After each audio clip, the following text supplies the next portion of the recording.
नमस्कार साथियों, केसी Samota YouTube channel पर आप सभी का स्वागत है। और आज के व्याख्यान में हम तथागत बुद्ध का धार्मिक चिंतन के बारे में बातचीत करेंगे।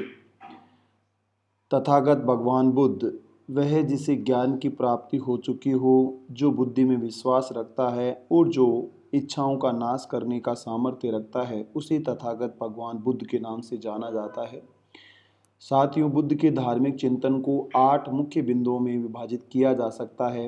पहला चिंतन है बुद्ध की धम्म की धारणा, दूसरा है 4 आर्य सत्य, तीसरा चिंतन है अष्टांगिक मार्ग, चौथा चिंतन है पंचशील के सिद्धांत, पांचवा चिंतन है अनात्मवाद, छठवां चिंतन है अनीश्वरवाद, सातवां चिंतन है प्रतीत्य समुत्पाद और आठवां चिंतन है अभौतिकतावाद।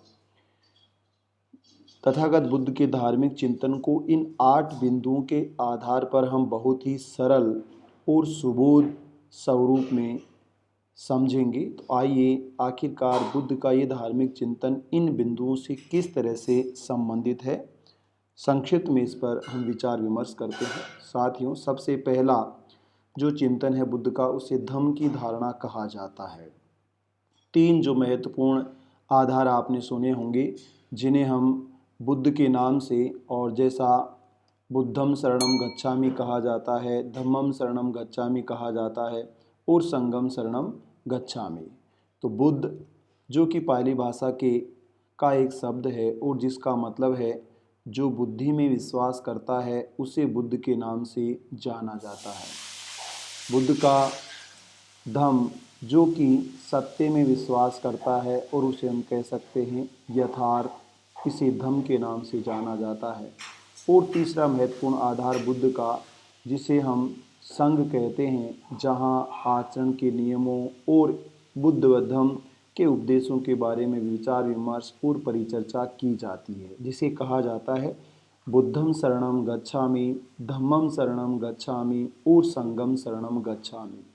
तो सबसे पहले यहाँ बुद्ध की हम बात करते हैं, जो कि बुद्धि में विश्वास करता है, यानी प्रत्येक व्यक्ति को ह्यूमन बीइंग स्वीकार करता है और यह तार्किकता में विश्वास करता है, न कि बुद्धू बनाने में। धम्म यानी कि सत्य, जिसे बदला नहीं जा सकता, जिसे हम कह सकते हैं यथार्थ, ये मिथ्या से बिल्कुल दूर, यानी कि वैज्ञानिक दृष्टिकोण और वैज्ञानिक चिंतन में विश्वास करने की धारणा ही धम्म है, जो कि पाली भाषा में इसको धम्म कहा जाए, संस्कृत भाषा में जिसे धर्म कहा जाए और अंग्रेजी में जिसे धर्मा के नाम से जाना जाए, जो कि संस्कृत में यदि हम कहें तो ध्री धातु से निर्मित है और जिसका मतलब है कि मानवीय आचरण में किए जाने वाले या मानवीय व्यवहार में किया जाने वाला ऐसा आचरण, ऐसे नियम जो मानवता के कल्याण से संबंधित हो, उन्हें धर्म कहा जाता है। साथियों, रिलीजन और धर्म में सबसे बड़ा अंतर यह है कि रिलीजन की एक विशिष्ट पहचान होती है और वो अपने रिलीजन के अलावा दूसरे रिलीजन में विश्वास नहीं करता है, अथवा अपने रिलीजन के अनुसार खाने पीने, रहन सहन, रीति रिवाज, जन्म, विवाह और मृत्यु और उसके बाद के कर्मकांड और मैजिक राइट्स की व्यवस्था में विश्वास करता है। लेकिन जो ऐसा नहीं करता है, जो सभी के लिए समान होता है, न केवल मानवीय जगत के लिए अपितु जीव जंतु के लिए भी वह समान होता है, उसे हम धर्म और धर्म के नाम से जानते हैं। ये है गौतम बुद्ध की धम्म की धारणा। साथियों, दूसरा, जिसे 4 आर्य सत्य के नाम से जाना जाता है, लेकिन यहाँ आर्य का मतलब है पवित्र, सत्य जिन्हें बदला नहीं जा सकता। तथागत भगवान बुद्ध का ये कहना है कि मानवीय जीवन के 4 अनिवार्य सत्य हैं, जिनको जुठलाया नहीं जा सकता। पहला सत्य है दुख, दूसरा सत्य जिसे दुख की उत्पत्ति का हम कारक मान सकते हैं, तीसरा सत्य जो कि दुख के कारक का निरोध करता है, और चौथा सत्य जिसे हम निरोध का मार्ग कहते हैं। तो तथागत भगवान बुद्ध कहते हैं कि 4 प्रमुख सत्य हैं, यानी कि हम ये कहें व्यक्ति का जन्म एक दुख है, विवाह एक दुख है और मृत्यु एक दुख है। लेकिन इस दुख का मतलब नकारात्मकता से या नेगेटिव फोर्स से नहीं है। ये दुख सत्य को बतलाता है कि व्यक्ति केवल सुख को ही ध्यान में नहीं रखे, अपितु दुख को भी ध्यान में रखे, क्योंकि दुख जीवन का सत्य है। हिंदू माइथोलॉजी में कृष्ण, राम और तमाम तरह के नायकों को आप देखोगे, सुख और दुख दोनों उनके जीवन में उनको भोगना पड़ा है। इसका मतलब दुख जीवन का सत्य है। दुख हो सकता है, दुखों का मूल जो कारण बुद्ध ने बताया वह तृष्णा है। व्यक्ति की लालसा यानी कि आवश्यकता होना अलग बात है, परंतु इच्छा या अनंत होना वह एक तृष्णा की सी स्थिति है, जिस तृष्णा के माध्यम से या उस इच्छा की वजह से व्यक्ति दुखों को आमंत्रित करता है। ये लालसा है, ये नीडी नहीं ग्रीडी होता है, वही दुख का कारण है।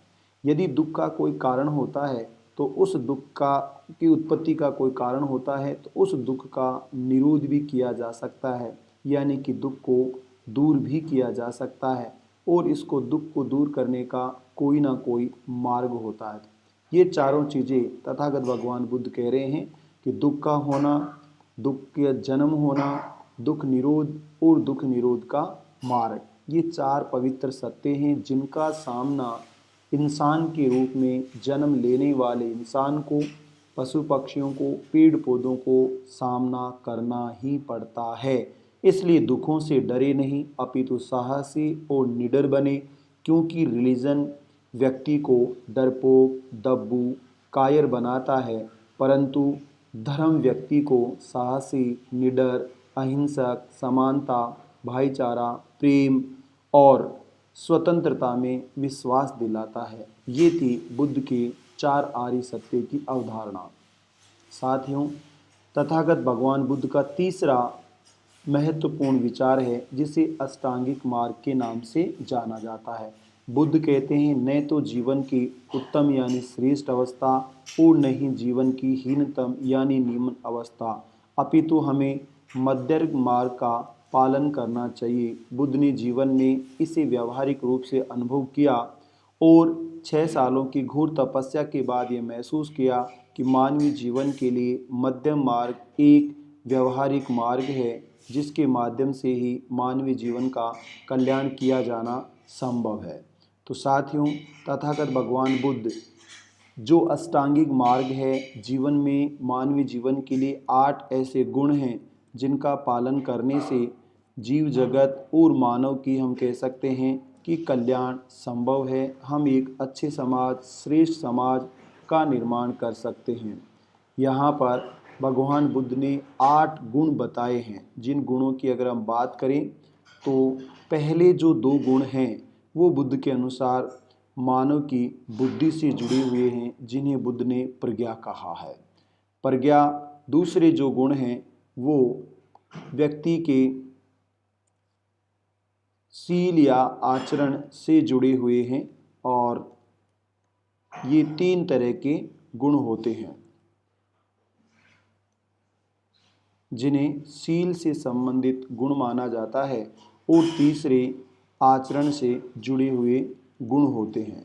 इसका मतलब है कि बुद्ध के अनुसार 2 गुण प्रज्ञा से जुड़े होते हैं, जिनको यदि हम कहें हिंदी भाषा में तो ठीक दृष्टि के नाम से इनको जाना जाता है।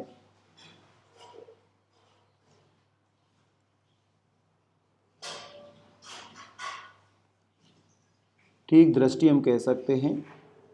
और दूसरा जो गुण है वो ठीक दृष्टि के बाद दूसरा महत्वपूर्ण गुण है जिसे हम ठीक या सम्यक, जैसा हम कहें ठीक संकल्प के नाम से जानते हैं। साथियों, पहले 2 गुणों की यदि बात की जाए तो ठीक दृष्टि, इसका मतलब है कि राइट अंडरस्टैंडिंग होनी चाहिए। हम जैसी सृष्टि रखते हैं, बुद्धि का मतलब है कि हम तार्किक दृष्टिकोण रखते हैं और हम ये देखते हैं कि वैज्ञानिक अप्रोच और साइंटिफिक अप्रोच या टेम्परामेंट से हम बात करेंगे तो जो राइट अंडरस्टैंडिंग है, जैसी हमारी दृष्टि है वैसी ही सृष्टि हमें दिखाई देती है।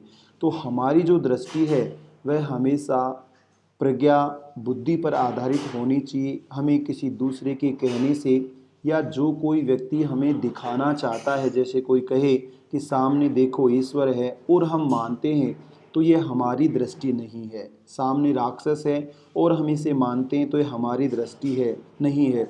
सामने भूत है और इसे हम मानते हैं कि ये भूत है तो ये हमारी दृष्टि नहीं है। सामने डर है, भय है या सामने हथियार हैं जो हिंसा करेंगे और हम इसे मानते हैं, ये दृष्टि नहीं है। हमें अपनी बुद्धि से ये मालूम करना है कि सामने क्या है।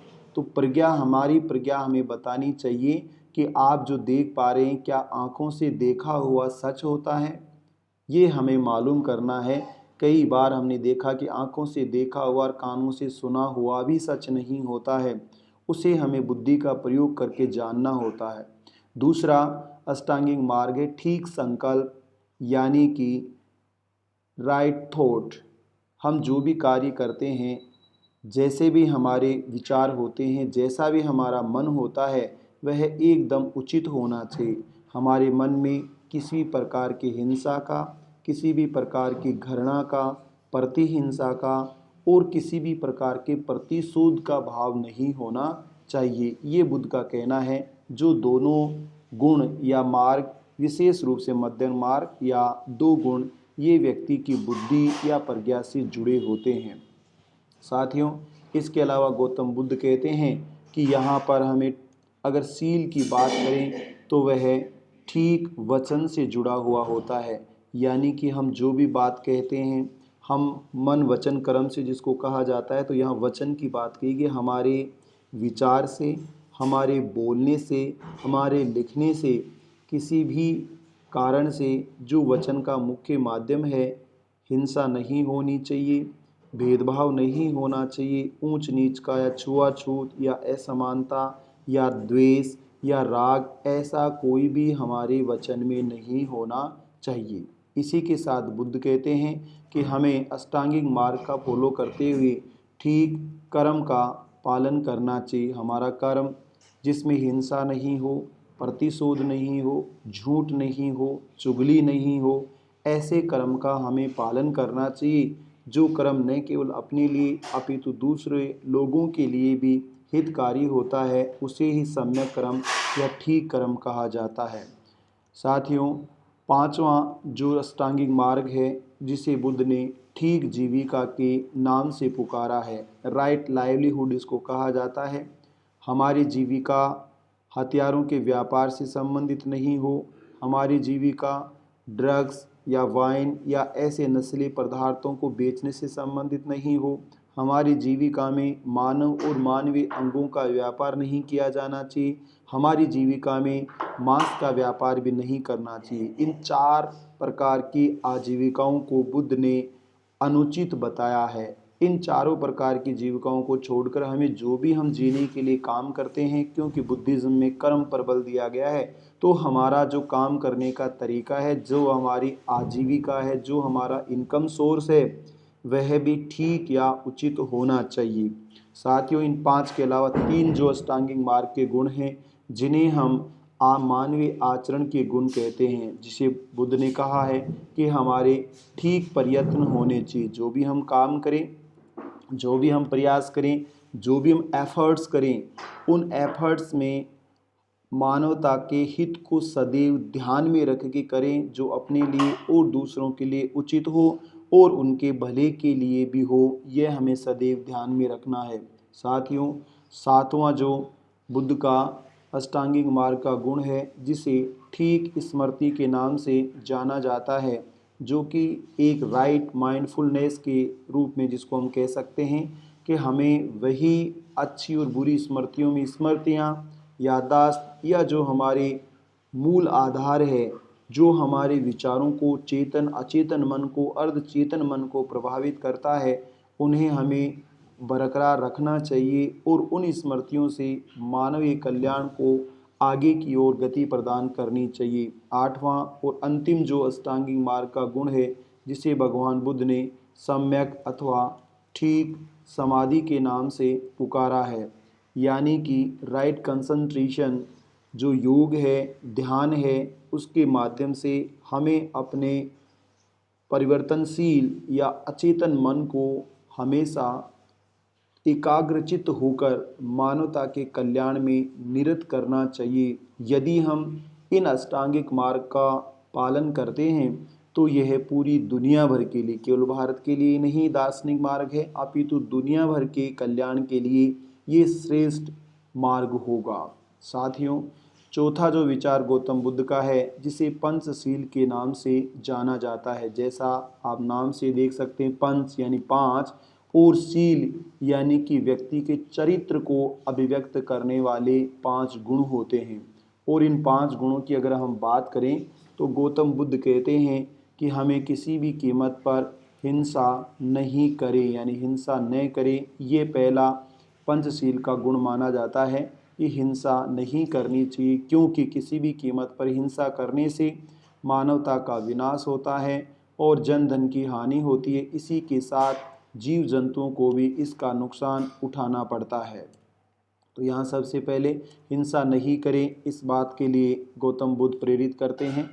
हिंसा नहीं करें, मन वचन कर्म से या हमारे किसी भी कार्य से किसी जीव जंतु को कोई भी हानि नहीं होनी चाहिए, यहाँ तक कि पेड़ पौधों को भी हानि नहीं होनी चाहिए। जैसा आगे चलकर विष्णुई संप्रदाय और जाम्बू जी के नेतृत्व में अमृता देवी विष्णुई और तमाम तरह की उस कम्युनिटी ने जीव जंतुओं के प्रति जो समर्पण किया है, और हमारे लोक देवता जिन्हें सांप्रदायिक सौहार्द के साथ साथ जीव जंतुओं को हमेशा उनके साथ अहिंसक व्यवहार करने की बात कही है। दूसरा जो हिंसा के लिए वो कह रहे हैं कि हमें हिंसा नहीं करें, चोरी न करें, यानी नेगेटिव के रूप में नहीं है, ये मना है। ऐसे कार्य जो अच्छे नहीं हैं वो हमें नहीं करने चाहिए। चोरी दूसरे व्यक्तियों की संपत्ति का सम्मान करने का आधार है। चोरी करने की बुद्ध ने निंदा की है, लेकिन साथियों ये हिंसा की तरह ही चोरी है कि चोरी का मतलब किसी व्यक्ति की वस्तु चुराना नहीं है, अपितु किसी व्यक्ति की पहचान को चुरा लेना, किसी व्यक्ति के विचारों को चुरा लेना, किसी भी व्यक्ति से कोई वस्तु या सेवा बिना अनुमति के प्राप्त कर लेना, यही चोरी का मूल कारण होता है। और इसी तरह से किसी दूसरे की वस्तु पर अपना हक जता देना, किसी दूसरे के मूल क्षेत्र में हस्तक्षेप कर देना, यह सब चोरी के भाग हैं। साथियों, बुद्ध का कहना है कि हमें किसी भी कीमत पर असत्य वाचन नहीं करना चाहिए। असत्य मानवता का घोर विरोधी है, तो असत्य न बोलें। असत्य बोलने से अनेक प्रकार के विनाश होते हैं, तो सत्य ही श्रेष्ठ होता है। सत्य को बदला नहीं जा सकता है, और सत्य वैज्ञानिक या विज्ञान की पृष्ठभूमि पर चलता है। मानव जन्म लेता है, ये सत्य है, और वह माता के गर्भ से जन्म लेता है, ये सत्य है। इसको जुटलाया नहीं जा सकता कि वह मुख से जन्म लेता है, हाथों से जन्म लेता है, जंघाओं से जन्म लेता है और पैरों से जन्म लेता है, ये असत्य है। इसलिए ऐसा असत्य हमें नहीं बोलना चाहिए। साथियों, चौथा जो पंचशील है, जिसे बुद्ध ने व्यभिचार न करें, हमें किसी भी कीमत पर ऐसा व्यवहार नहीं करना चाहिए जिसको सेक्सुअल मिसकंडक्ट कहा जाता है। हमें महिलाओं के प्रति जेंडर इक्वालिटी को और जेंडर डिग्निटी को ध्यान में रखते हुए किसी भी कीमत पर व्यभिचार में निरत नहीं होना चाहिए। ये व्यभिचार मानवता के लिए एक कलंक होता है, जिसकी वजह से पाप कर्म या पाप का जन्म होता है। बुद्ध का पांचवा और अंतिम शील है, जिसे बुद्ध ने नशा न करे के नाम से संबोधित किया है। ये पांचों में महत्वपूर्ण होता है कि यदि ड्रग्स का यूज किया जाता है तो व्यक्ति का विवेक काम करना बंद कर देता है, या मैं साफ कहूँ कि उससे बुद्धि की जगह वह बुद्धू बन जाता है, और बाकी अन्य जो चार शील हैं उनके भंग होने की या उनके टूटने की और विखंडन होने की संभावनाएं ज़्यादा बढ़ जाती हैं। इसलिए नशा नाश की जड़ है, और बुद्धिज्म की दार्शनिक सिद्धांत और धार्मिक चिंतन के अनुसार इन पांचों मानवीय जीवन के शीलों का, आचरणों का हमें पालन करना चाहिए। ये गौतम बुद्ध का चौथा धार्मिक चिंतन है।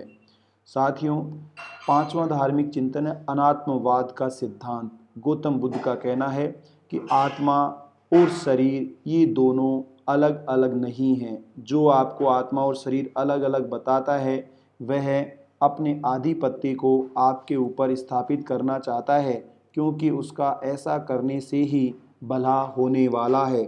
वह आत्मा और शरीर को अलग बताकर डर, भय, हिंसा और किसी न किसी प्रकार का लाभ, शोषण, आर्थिक, सामाजिक, राजनीतिक, धार्मिक, दैहिक शोषण, इस शोषण को स्थापित करने के लिए वह न केवल जन्म से पहले अपितु जन्म लेने के बाद और मृत्यु के बाद भी इस आत्मा और शरीर के जंजाल में हमें फंसाकर हमेशा मूर्ख बनाता रहता है या बुद्धू बनाता रहता है। आत्मा और शरीर का कोई भी अलगाव नहीं है। ये ठीक वैसे ही है जैसा अश्वघोष ने कहा है, दीपक से दीपक का जलना यही उत्पत्ति का कारण है, मन उत्पत्ति का कारण है, और आम के एक पेड़ से दूसरे पेड़ का बनना यही उत्पत्ति का कारण है। और अब आप पूछें कि कौन से आम से कौन सा पेड़ बना है या जो आम का फल है किस पेड़ का है, ये हमारे लिए ढूंढना संभव नहीं है। तो बुद्ध कह रहे हैं कि मन ही आत्मा है, आत्मा ही शरीर है।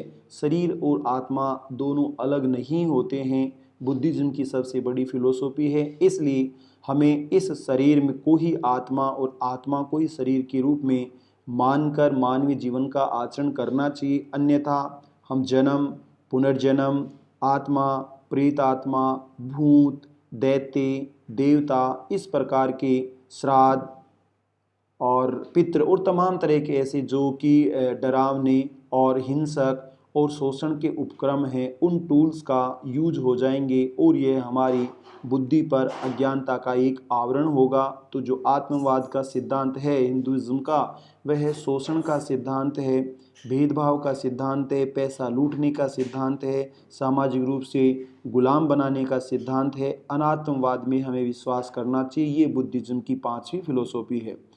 बुद्धिज्म का 6वां सिद्धांत है अनीश्वरवाद। ईश्वर नहीं होता है, ये कोई ऐसी सत्ता नहीं है। जो व्यक्ति है वही यथार्थ है, वही सत्य है।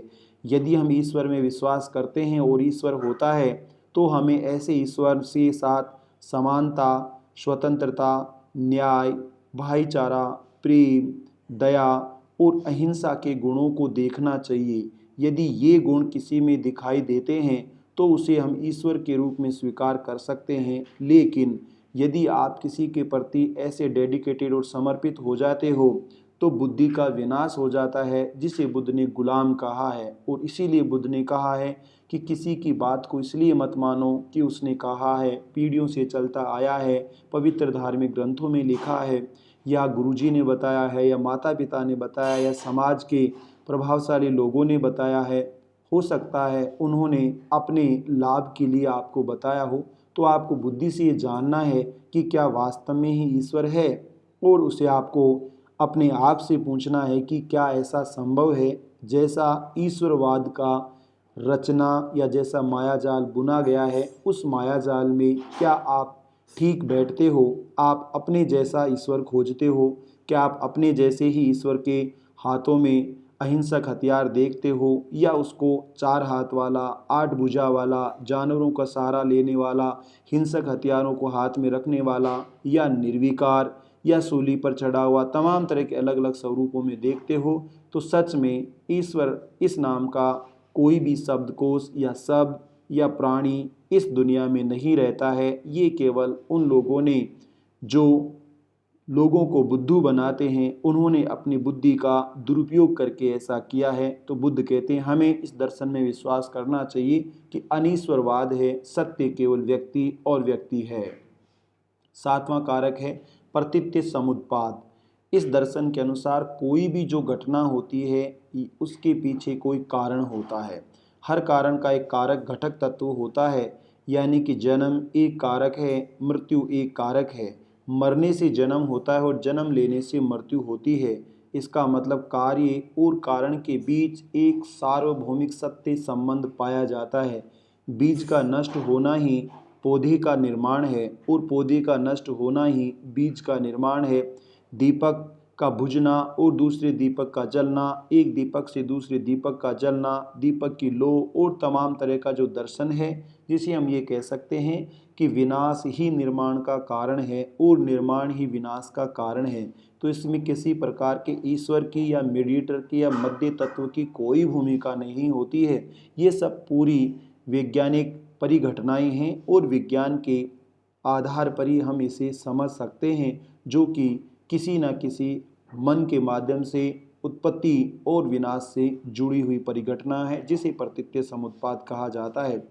और आठवां तत्व है अभौतिकतावाद।